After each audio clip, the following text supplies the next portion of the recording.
everyone, it's Jean from the Inky Owl Studio. I'm so happy you could stop by for a few minutes and spend with me. Today is a little how-to project. It's it's just, it's not formal, it's a little informal, but just wanted to show you I'm working on tea bag tags. So making tags out of tea bags, essentially. I am using the large size. I think that's the easiest to work with is the large size. And we get family size green tea. And we get it in the large bags. That's family size. And this is what these are. And that's why the tea staining is not really dark because it is a green tea. If it were a black tea, of course, it'd be much darker. You can purchase new large tea bags if you prefer. But the large size really is probably the best to work with. I have put down a piece of wax paper because we're going to be working with glue, and eventually we're going to be lifting this off of the surface we're working on. So I thought the wax would be the best, or perhaps parchment paper would probably work too. And then you're going to need a collage medium, and I'm using Tim Holtz, but Mod Podge would work. And even white glue, it's been watered down a little bit, that whatever collage medium you use will work for this. And start with the size, the size you want your tag to be, and of course it needs to fit within a border of the bag itself. And I like to allow at least a ½ inch all the way around. This is a little bit more than that, but at least a ½ inch, say about this much here. Should be all the way around the piece of paper. Now the paper is two-sided, and because you're going to be seeing the back as well. Now if you have white scrapbook paper, then you can either glue it onto perhaps tea stain paper, or an off-white that you already have, or you can take your distress ink and a brush and just kind of go over it like this to kind of get rid of that real bright white. So however way you want to do that back, but you'll be using both sides, or you will be seeing both sides. And believe it or not, when you get done with this, you'll be able to write on it on the back. So that's why I'm leaving it plain. Now, if you don't plan on writing on this tag, then anything can be in the back, any kind of design. But if you're planning to write, probably something light and plain would be the best choice for that. And let's see, so I guess that's it for what you need.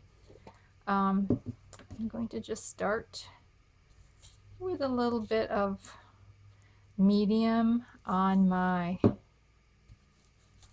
bag here, and I don't get too worried about the wrinkles, because I think the wrinkles just sort of add a little bit to it. It just depends on what you're comfortable with, of course, but a few little wrinkles won't be too bad.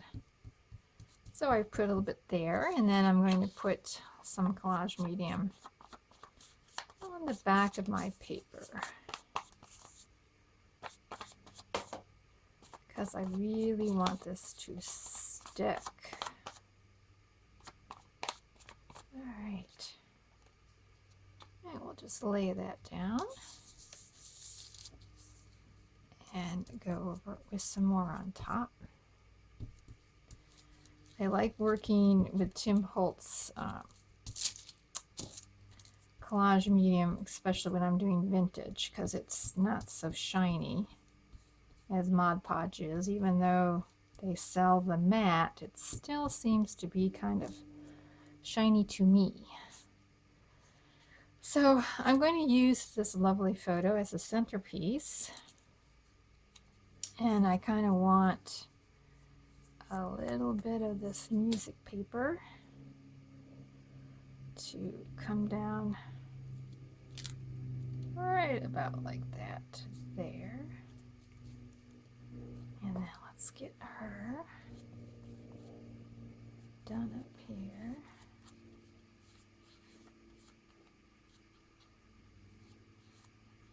Like so. Now I'm using, this is like a light cardstock here. The paper is just, I think it's about probably 28-pound paper. It's a little bit more, it's a little heavier than copy paper, but and so your the layers don't have to be super thin, I don't believe. I think they'll be just fine. Of course,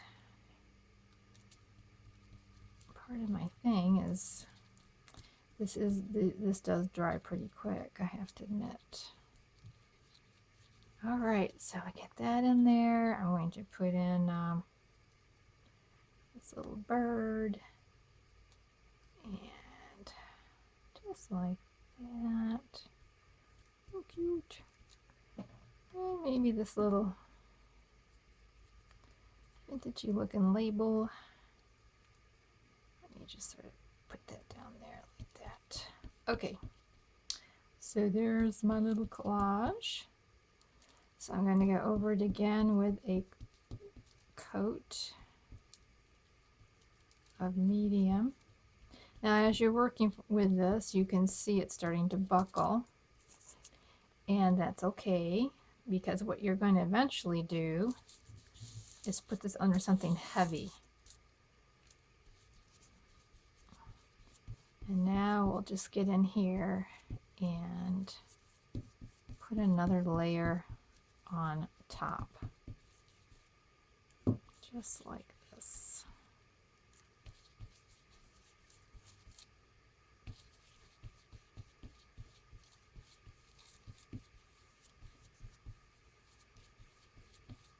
There.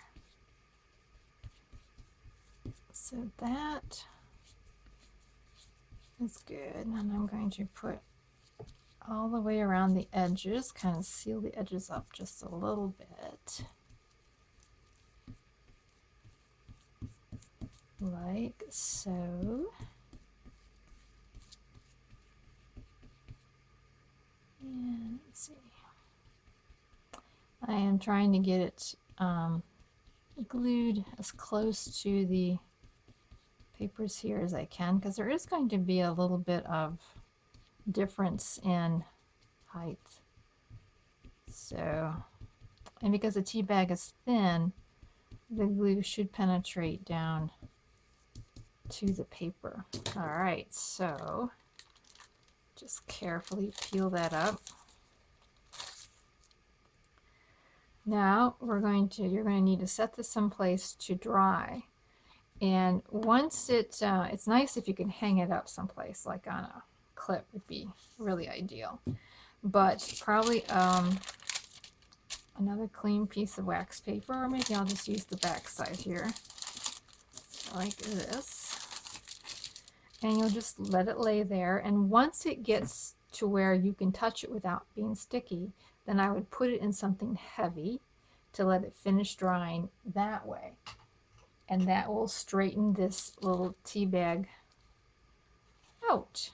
And so you'll have the back that you can write on, and you'll have the front. Now I'm going to let this dry, and I'm going to come back and show you. Well, actually, I think I'll show you right now, because I did do one previously. So here's one that I did previously. And it's a little dark because I used the vintage distress medium, and it was too dark, I think, for my project, because you can hardly see the whole photograph in there. But I finished this out. I let it dry, you know, between something heavy. You can write on this back, no problem. And I stitched around it by hand. Now you can stitch around it with a sewing machine, but this was really kind of fun and relaxing, and I didn't pay attention to how if my stitches were even or not. In fact, I kind of like on purpose didn't make them even in different places. So I started here and stitched around here, ended there, tied the two ties together, and then just like on a tea bag, you have a little label.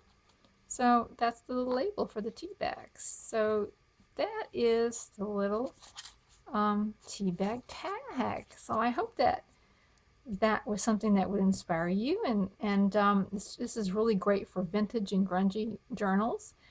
I have not done one that is a little bit more shabby chic, but I'm sure that that's very possible, especially if you had like new tea bags that weren't stained at all and you could control how much stain you want to put on them. But anyway, so that was my little project for today, and hopefully